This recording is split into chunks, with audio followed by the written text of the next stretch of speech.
వెంకటగిరి టౌన్లో మొత్తం కూడా లేవర్స్ కొంచెం కష్టాలు చూసాం. ఎందుకంటే ఆ కుటుంబంలో ఎంతమంది ఉంటే అంతమంది కష్టపడాలి.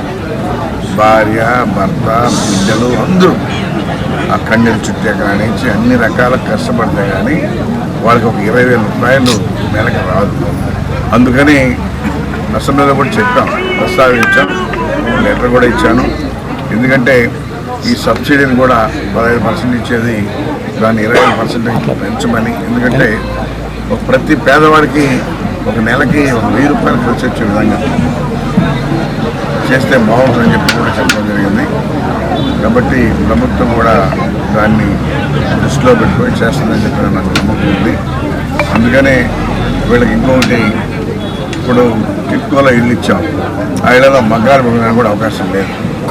కాబట్టి సైట్ కూడా ఏర్పాటు చేసి ఆ మగ్గాలు పెట్టుకునే ఒకే దగ్గర అందరికీ ఆ నంబర్ వేసి ఎవరికైతే అలాంటి సెట్స్ కూడా ఏర్పాటు చేస్తాం.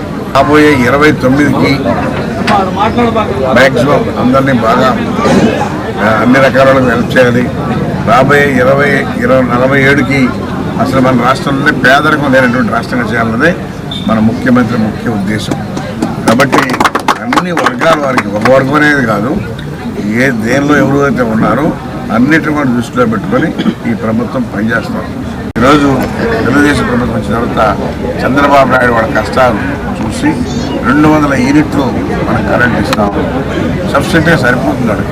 మామూలుగా అయితే 100-150, అందుకే 200గా ఈరోజు మన ప్రభుత్వం ఫ్రీ కరెంట్ 200 యూనిట్లు కూడా ఇస్తామని తెలియజేస్తాం.